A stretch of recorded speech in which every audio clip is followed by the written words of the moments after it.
안녕하세요. 포유환율연구소입니다. 이번 시간에는 상당히 우려스러운 통계 하나를 소개하지 않을 수 없는 그 입장을 양해 바랍니다. 투자자 입장에서는 별로 달갑지 않은 소식인데, 그러나 현실은 우리가 직시해야 된다. 그래야 위기를 그 기회로 이용할 수 있다 라는 뜻에서 오늘 안타까운 소식이긴 하지만은 그래도 여러분들에게 전달은 해야 되겠다 라는 뜻에서 오늘 이 통계를 가지고 나왔습니다.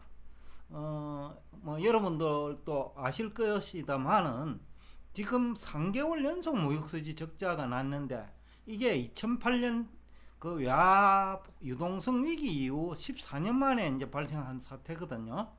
근데 지금 환경도 그렇게 좋지 못하고 하니까 상당히 좀 걱정되는 상황인 것 같아요.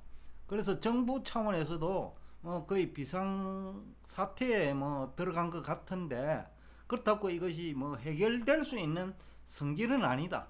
기업이나 그 다음에 우리 정부 차원에서 해결하기 어려운 난제를 하면 난제지요. 그런데 이제 문제는 그동안 이제 우리가 자산시장에 거품이 많이 발생했고 또 부채가 많기 때문에 이것이 잘못하다가는 대형 악재로 발전할 수 있다라는 걱정이 돼요. 그래서 좀 조심스럽게 다루고자 하는데, 일단 이 무역수지 적자가 3개월 연속 정도 발생하면 네 가지 측면에서 부정적인 영향이 있어요. 첫째는 시장금리가 상승합니다. 다소 이해가 부족한 분들을 위해서 추가적인 설명을 하면, 우선은 기업이 무역에서 실패했다는 얘기거든요. 그러니까 헛장사했다는 얘기예요. 그러면 기업의 자금 사정이 어렵죠. 그러니까 회사채 금리가 상승할 수밖에 없는 환경. 그 다음에 이렇게 되면 또 외환시장에서도 외화예금이 증가하죠. 그러면 또 시중 유동성이 외환시장으로 들어가는 순간에 은행으로 들어가죠. 그러니까 이 또한 금리 상승 요인이다. 그러면 또 이것이 그 추가적인 기업 실적 악화 요인이 되죠. 그러면 금리는 더욱더 시차를 두고 상승합니다. 결국은 이제 부동산 시장에도 부정적이고, 연말경에는 담보대출 금리가, 주담보입니다. 주택담보대출 금리가 8%도 돌파하는 것이 이제는 피할 수 없지 않느냐라는 분석도 가능하죠. 그 다음에 두 번째로는 환율 상승 요인이죠. 왜냐하면 그 수출입을 통해서 달러 수요가 증가하니까 달러 공급은 제대로 안 되고요. 그러니까 일단 환율 상승 요인인데, 그 환율 상승을 막을 수 있는 길은 이제 외국에서 자꾸 돈을 빌려야 되는데, 이거는 단기적으로는 환율 상승을 막을 수가 있어요. 그렇지만 장기적으로는 더 큰 폭의 환율 상승 요인이기 때문에 근본적으로는 무역 수지가 개선돼야 문제 해결이 되는 거니까, 외화 예금을 통해서 외화 부채 내지는 외국에서 돈을 빌려 가지고는 근본적인 해결책은 아니다. 일시적으로 환율 상승을 막을 수는 있겠죠.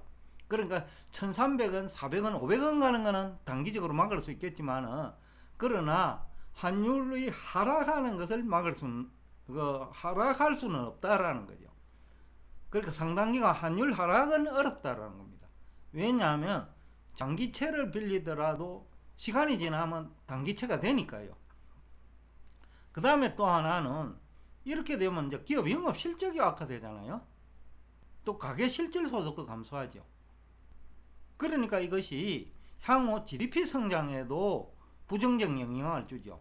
가게는 소비를 못하고 기업은 생산이 판매가 잘 안 되니까 기업은 기업대로 GDP 창출에 부정적인 영향을 미치고, 가게는 소비가 어려우니까 또 GDP 창출에 영향을 미치죠.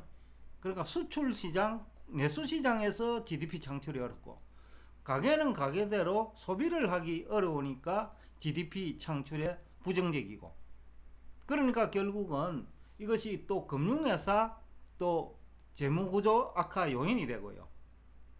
그러니까 부동산 시장에 담보대출을 많이 했는데 그 돈을 빌려간 기업이나 가게는 원리금 상환 능력이 약화된 거죠.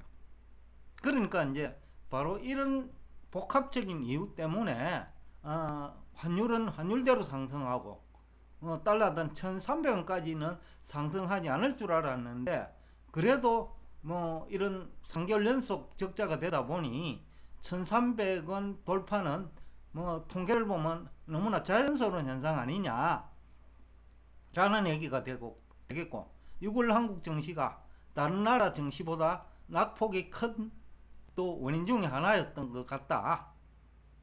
뭐 여러분들이 이제 주의할 점은 수출 실적만 가지고 주가 상승 논리를 주장하는 사람이 있어요. 적지 않아요, 그런 사람이. 아마 뭐 김영희 교수조차도 수출 실적을 굉장히 중시하거든요. 그러니까 한국 증시는 오를 줄 알았다는 거죠.